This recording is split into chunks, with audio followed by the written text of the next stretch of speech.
हिमाचल प्रदेश में वित्तीय संकट को लेकर प्रदेश में बवाल मचा हुआ है। पहले हिमाचल के मुख्यमंत्री ने सदन में वित्तीय संकट की बात कर खुद मंत्रियों, सीपीएस व विधायकों की सैलरी 2 महीने डेफर करने के बाद निर्णय लिया और बाद में मुख्यमंत्री कह रहे हैं कि कोई वित्तीय संकट नहीं है। लेकिन हिमाचल के इतिहास में पहली बार हुआ है कि 3 तारीख तक कर्मचारियों को सैलरी नहीं मिली है। विपक्ष के नेता जयराम ठाकुर ने कहा कि हिमाचल प्रदेश में राहुल गांधी की खटाखट गारंटियों की पोल खुल गई है, इससे और राज्यों को भी सबक लेना चाहिए, जयराम ठाकुर ने कहा। विपक्ष के नेता जयराम ठाकुर ने यह भी कहा कि आज 3 तारीख होने के बावजूद कर्मचारियों के खाते में सैलरी और पेंशनरों को पेंशन नहीं आई है, जबकि मुख्यमंत्री कभी कह रहे हैं कि आर्थिक संकट है और कभी कह रहे हैं कि आर्थिक संकट नहीं है। अगर आर्थिक संकट नहीं है तो कर्मचारियों को सैलरी क्यों नहीं आई? विपक्ष ने इसी को लेकर सदन में चर्चा मांगी थी, लेकिन सरकार गंभीर नहीं है। हिमाचल प्रदेश में आर्थिक संकट पैदा हो गया है और विपक्ष इसको लेकर गंभीर है। गारंटी पूरी करने के चक्कर में अब कर्मचारियों को सैलरी तक नहीं मिल रही है, जो कि हिमाचल के भविष्य के लिए ठीक नहीं है। विपक्ष विधायक दल ने राज्यपाल को ज्ञापन सौंपकर दखल की मांग की है। भाजपा कांग्रेस की खटाखट गारंटियों का चुनावी राज्यों में भी पोल खुलेगी। वहीं शिमला के संजौली में बने मस्जिद को लेकर नेता प्रतिपक्ष जयराम ठाकुर ने कहा कि वह अगर अवैध जगह पर बना है तो उसे गिरा देना चाहिए।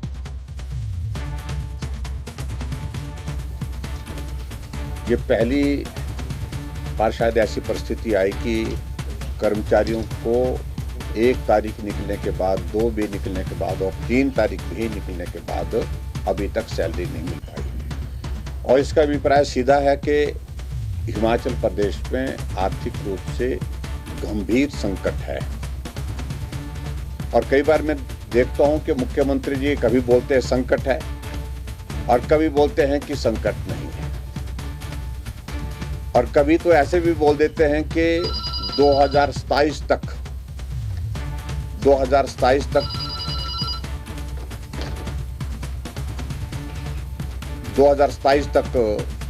हिमाचल पूरे देश का सबसे समृद्ध राज्य बनेगा। मैं समझता हूं कि अगर इस तरह की परिस्थिति अगर हिमाचल प्रदेश में सरकार के सामने आई है कि वो कर्मचारियों की सैलरी देने में असमर्थ हो गई है और पेंशनर्स की पेंशन देने में असमर्थ हो गई है, इस सारे विषय को बहुत गंभीरता से सरकार को लेना चाहिए।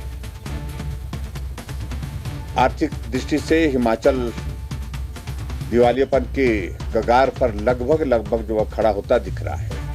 विकास कार्य रुके पड़े हैं हिमाचल प्रदेश में, और ऐसी सूरत में जो हमने विधानसभा के अंदर नियम 67 के अंतर्गत पिछले कल नोटिस दिया था कि सारा कार्य स्थगित करके विधानसभा की कार्यवाही का इस विषय पर चर्चा की जाए, लेकिन उस विषय पर चर्चा जो है फिलहाल डेफर कर दी गई है।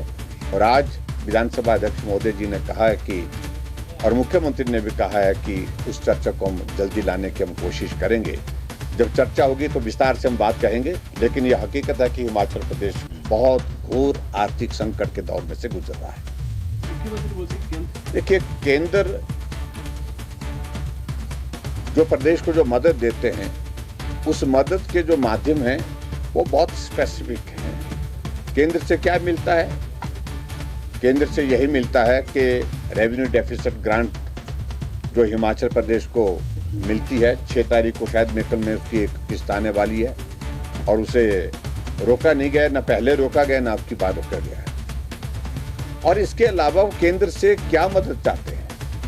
संकट तो प्रदेश का है, और मुख्यमंत्री को जिम्मेवारी के साथ इस बात को स्वीकार करना चाहिए कि अगर प्रदेश में आर्थिक संकट है, इसको ठीक करने की जिम्मेवारी प्रदेश की है, ना कि केंद्र की है। ये बार बार केंद्र के ऊपर हर बात का आरोप लगाना, हर तरह से केंद्र को कोसते रहना, ये मुझे लगता है कि उचित नहीं है।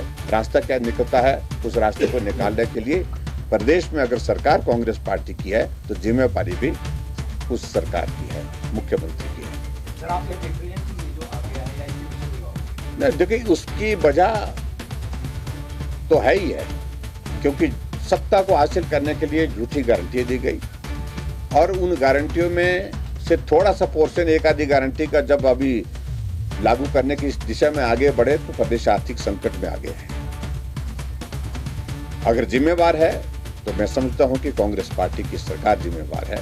इस बात को उनको समझना चाहिए और बाकी सारी चीजों को लेकर के जो चर्चा विधानसभा के अंदर होगी उस पर तो हम जवाब देंगे। लेकिन मेरा कहने का मतलब यह है कि हिमाचल प्रदेश बहुत बड़े आर्थिक संकट के दौर में से जब गुजर रहा है, इस परिस्थिति को मुख्यमंत्री को गंभीरता से समझना चाहिए। और जो कर्मचारी हत्याशी की बात बार बार कहते थे, हर भाषण में कहते थे, आज कर्मचारियों को पेंशन की बातें तो दूर की रही, फिलहाल स्थिति ये बन गई सैलरी भी समय पर नहीं मिल पा रही है। डीए की किस्त की बात तो दूर की रही, सैलरी भी नहीं मिल पा रही है, मेडिकल रिइंबर्समेंट नहीं मिल पा रहा है। तो ये बहुत बड़ी एक परिस्थिति जो हिमाचल प्रदेश में जो बनी है। और मुझे लगता है कि एक बहुत बड़ा उदाहरण जो फ्री वीज का जो खटाखट राहुल गांधी का जो फॉर्मूला है, जो गारंटियों को लेकर के, इससे बाकी पूरे देश भर में भी सबकी आंखें खुल गई है कि ये जो खटाखट गारंटी देने की जो बातें हैं, असर यही होगा कि कर्मचारियों को समय पर सैलरी नहीं मिल पाएगी और आने वाले समय में तो संकट और भी ज्यादा गंभीर होता दिख रहा है।